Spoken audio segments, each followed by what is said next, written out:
Goodman HVAC systems use the F6 error code to indicate system overload protection.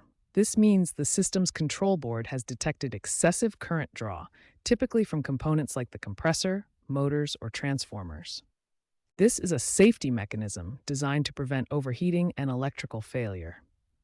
The control board shuts down the unit to avoid damage. Causes of this overload include faulty wiring, bad capacitors, power surges, or mismatched voltage. It's a hard lockout, meaning it requires a manual reset to restart the system. Newer Goodman units incorporate AI-driven diagnostics through connected apps to preemptively flag overload risks before the F6 error occurs. To diagnose the F6 error, use a multimeter to check for continuity and voltage levels in the system. Common fixes include replacing the control board, capacitor, or relay.